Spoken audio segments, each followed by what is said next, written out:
नमस्कार, खबरें दिल्ली की में आपका स्वागत है। मैं हूं आपके साथ हनु भारद्वाज। आज की बुलेटिन में बात करेंगे क्या है मंत्री मनजिंदर सिरसा का बड़ा आरोप, बताएंगे आपको कौन होगा सीएम रेखा गुप्ता का सचिव, दिखाएंगे आपको दिल्ली में गर्मी का रिकॉर्ड और बुलेटिन के आखिरी में देखेंगे स्वास्थ्य विभाग में आपने फंड का क्या किया।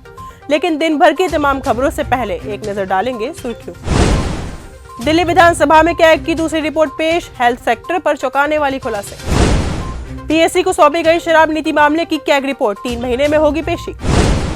एलजी ने दिल्ली सरकार के प्रशासन में किए बड़े फेरबदल, सीएम कार्यालय में भी नियुक्ति। मंत्री मनजिंदर सिरसा का बड़ा आरोप। दिल्ली के मंत्री मनजिंदर सिरसा ने पूर्व मुख्यमंत्री अरविंद केजरीवाल पर बड़ा आरोप लगाते हुए कहा कि दिल्ली में 1,40,000 सीसीटीवी कैमरे खरीदे गए, लेकिन बीजेपी के 8 विधायकों के इलाकों में इनमें से जानबूझकर कोई भी नहीं लगाया गया। स्वाति मालीवाल का अरविंद केजरीवाल पर हमला। दिल्ली बीजेपी सरकार गठन के बाद से आम आदमी पार्टी के भीतर राजनीतिक गर्मियां तेज हो गई है। पार्टी से दूरी बना चुकी राज्यसभा सांसद स्वाति मालीवाल ने एक बार फिर आप प्रमुख और दिल्ली के पूर्व मुख्यमंत्री अरविंद केजरीवाल पर तंज कसा है। उन्होंने मंगलवार को एक सोशल मीडिया पोस्ट पर लिखा कि कुर्सी के लिए कभी भी दिल्ली का बेटा, कभी हरियाणा का लाल, कभी पंजाब दा पुत्र आप प्रमुख की पहचान हो गई है। दिल्ली विधानसभा में नेता प्रतिपक्ष आतिशी ने स्पीकर विजेंद्र गुप्ता को लिखी चिट्ठी। दिल्ली विधानसभा में नेता प्रतिपक्ष आतिशी ने शुक्रवार को स्पीकर विजेंद्र गुप्ता को चिट्ठी लिखी। उन्होंने अपनी चिट्ठी में कहा, विधानसभा में विपक्ष के विधायकों के साथ अन्याय हुआ है। अस्पतालों में डॉक्टर्स बेड की भारी कमी। दिल्ली की मुख्यमंत्री रेखा गुप्ता ने शुक्रवार को विधानसभा में कैग रिपोर्ट पेश की। यह रिपोर्ट स्वास्थ्य विभाग से जुड़ी हुई है। दावा किया जा रहा है कि अस्पतालों में डॉक्टर्स बेड की भारी कमी पाई गई है। आतिशी का बीजेपी पर हमला। नेता प्रतिपक्ष आतिशी ने कहा कि हमने सदन में जय भीम के नारे लगाए तो हमें विधानसभा परिसर से बाहर कर दिया गया।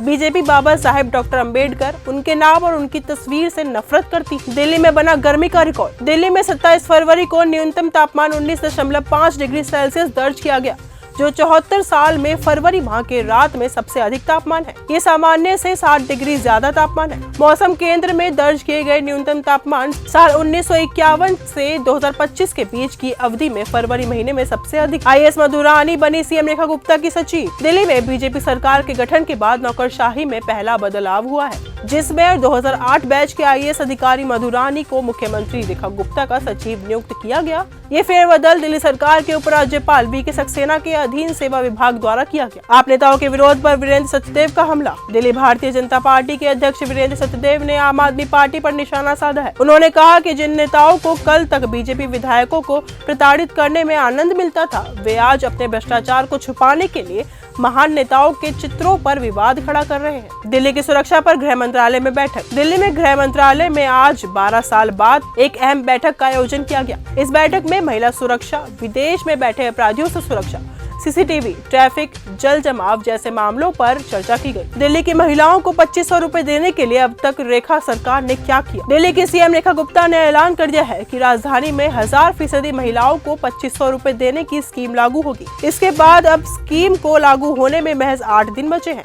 इसी बीच जहां सरकार बार बार स्कीम को लागू करने का दावा कर रही है, वहीं विपक्ष इसको लेकर सवाल उठा रही है। गुलामी से आजादी या वोट बैंक पर नजर। दिल्ली बीजेपी के कुछ विधायकों ने विधानसभा में नजफगढ़ और मोहम्मदपुर का नाम बदलने की मांग उठाई। बीजेपी विधायकों के इस नाम बदलो अभियान ने सियासी शोले और भड़का दिए। आम आदमी पार्टी कह रही है कि सरकार हालात नहीं, बस नाम बदलने में लगी हुई है। नाम बदलने वाली मांग के पीछे बीजेपी के विधायक कई तर्क दे चुके हैं। दिल्ली में पकड़ा गया आतंकवादी परवेज अहमद खान। काउंटर इंटेलिजेंस कश्मीर ने दिल्ली पुलिस के साथ ज्वाइंट ऑपरेशन में आतंकी परवेज अहमद खान उर्फ पीके को दिल्ली से अरेस्ट किया है।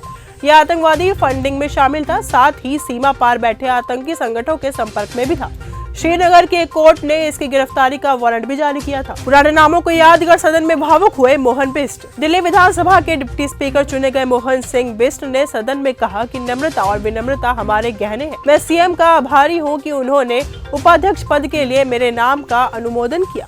मैं विश्वास दिलाता हूं कि कंधे से कंधा मिलाकर दिल्ली को आगे बढ़ाने में मदद करूंगा। हिंदू धर्म में होता है महिलाओं का सम्मान। प्यार के लिए रहीमा से रिद्धि बन रचाई दीपक से शादी। दिल्ली की रिद्धिमा ने धर्म बदलकर उत्तर प्रदेश के दीपक से शादी कर ली। रहीमा का कहना है कि उन्हें हिंदू धर्म की महिलाओं की तरह मांग में सिंदूर, हाथ में चूड़ी, गले में मंगलसूत्र पहनना बहुत पसंद है। स्वास्थ्य विभाग में आपने फंड का क्या किया। दिल्ली में आधारभूत सुविधाएं देने का दावा करने वाली आम आदमी पार्टी ने स्वास्थ्य विभाग में कितना खर्च किया है, इसको लेकर आंकड़े कैग की रिपोर्ट में जारी किए गए हैं। कैग की रिपोर्ट के मुताबिक कोरोना के समय के आंकड़ों पर गौर करें तो केंद्र सरकार की ओर से जारी किए गए 665 करोड़ रुपए में से 360 करोड़ रुपए खर्च नहीं हो पाए। तो फिलहाल आज के इस बुलेटिन में सिर्फ इतना ही। देश और दुनिया की तमाम खबरों के साथ ऐसे ही जुड़े रहने के लिए बने रहिए हमारे साथ और देखते रहिए न्यूज गंगा।